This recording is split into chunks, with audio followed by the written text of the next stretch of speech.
प्रदीप को पति के रूप में पाकर मंजू के सारे सपने चूर चूर हो गए। प्रदीप का रंग सांवला और कद नाटा था। वह मंजू से उम्र में भी काफी बड़ा था। मंजू ज्यादा पढ़ी लिखी तो नहीं थी, मगर थी बहुत खूबसूरत। उसने खूबसूरत फिल्मी हीरो जैसे पति की कल्पना की थी। प्रदीप सीधा सादा और नेक इंसान था। वह मंजू से बहुत प्यार करता था और उसे खुश करने के लिए अच्छे अच्छे तोहफे लाता था।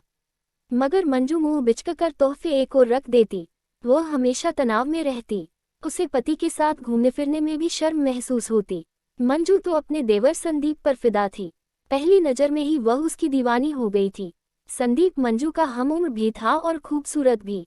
मंजू को लगा कि उसके सपनों का राजकुमार तो संदीप ही है। प्रदीप की नई नई नौकरी थी। उसे बहुत कम फुर्सत मिलती थी। अक्सर वह घर से बाहर ही रहता। ऐसे में मंजू को देवर का साथ बेहद भाता। वह उसके साथ खूब हंसी मजाक करती। संदीप को रिझाने के लिए मंजू उसके इर्द गिर्द मंडराती रहती। जानबूझकर वह साड़ी का पल्लू सरका कर रखती।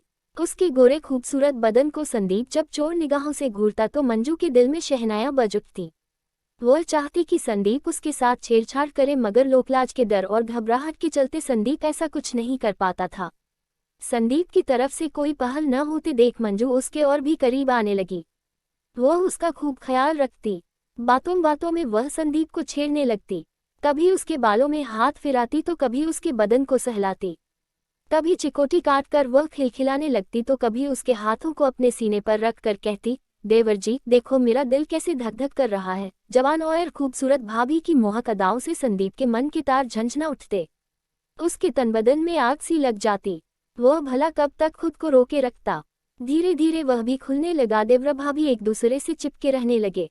दोनों खूब हंसी ठिठौली करते व एक दूसरे की चुहलबाजियों से खूब खुश होते।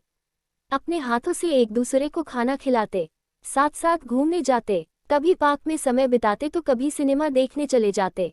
एक दूसरे का साथ उन्हें अपार सुख से भर देता। दोनों की नज़दीकियां बढ़ने लगीं। संदीप के प्यार से मंजू को बेहद खुशी मिलती।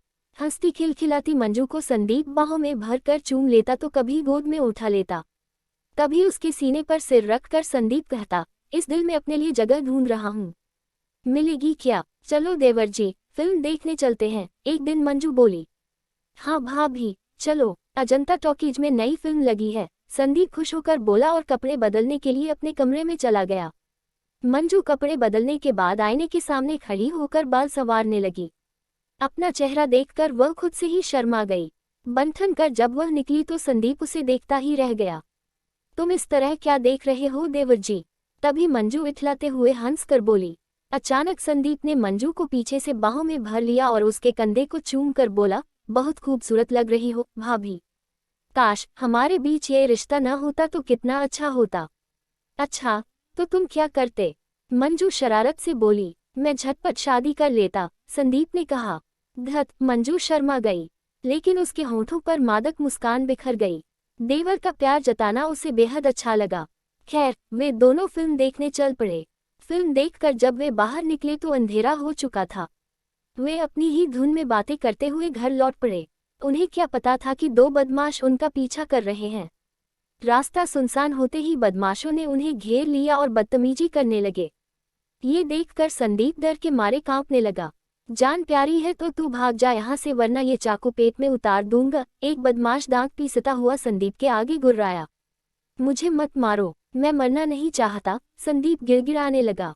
जा, तुझे छोड़ दिया, अब फूट ले यहाँ से, वरना मुझे छोड़कर मत जाओ संदीप, मुझे बचा लो। तभी मंजू घबराए लहजे में बोली, लेकिन संदीप ने जैसे कुछ सुना ही नहीं। वह वहां से भाग खड़ा हुआ। सारे बदमाश हो कर हंसने लगे। मंजू उनकी कैद से छूटने के लिए छटपटा रही थी, पर उसका विरोध का नहीं आ रहा था। बदमाश मंजू को अपने चंगुल में देख उसे छेड़ते हुए जबरदस्ती खींचने लगे। वे उसके कपड़े उतारने की फिराक में थे। बचाओ बचाओ, मंजू चीखने लगी।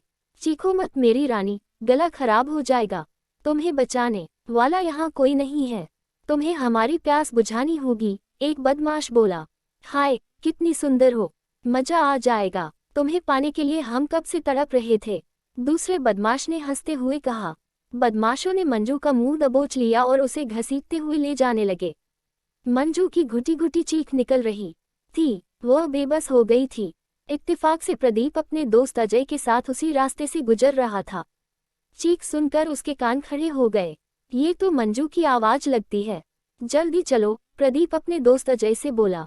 दोनों तेजी से घटनास्थल पर पहुंचे। अजय ने टॉर्च जलाई तो बदमाश रोशनी में नहा गए। बदमाश मंजू के साथ जबरदस्ती करने की कोशिश कर रहे थे। मंजू लाचार हिरनी सी छटपटा रही थी। प्रदीप और अजय फौरन बदमाशों पर टूट पड़े। उन दोनों ने हिम्मत दिखाते हुए उनकी पिटाई करनी शुरू कर दी। मामला बिगड़ता देख बदमाश भाग खड़े हुए, लेकिन जाते जाते उन्होंने प्रदीप को जख्मी कर दिया। मंजू ने देखा कि प्रदीप घायल हो गया है। वह जैसे तैसे खड़ी हुई और सीने से लगकर फूट फूट कर रो पड़ी। उसने अपने आंसुओं से प्रदीप के सीने को तर कर दिया। चलो घर चले, प्रदीप ने मंजू को सहारा दिया। उन्हें घर पहुंचाकर अजय वापस चला गया। मंजू अभी भी घबराई हुई थी, पर धीरे धीरे वह ठीक हुई। यह क्या, आपके हाथ से तो खून बह रहा है। मैं पट्टी बांध देती हूँ, प्रदीप का जख्म देखकर मंजू ने कहा। मामूली सा जख्म है, जल्दी ठीक हो जाएगा, प्रदीप प्यार से मंजू को देखते हुए बोला। मंजू के दिल में पति का प्यार बस चुका था। प्रदीप से नजर मिलते ही वह शर्मा गई। वह मासूम लग रही थी। उसका प्यार देखकर प्रदीप की आंखें छलछला आईं। बीवी का सच्चा प्यार पाकर प्रदीप के वीरान दिल में हरियाली छा गई। वह मंजू को अपनी बाहों में भरने के लिए मचल उठा।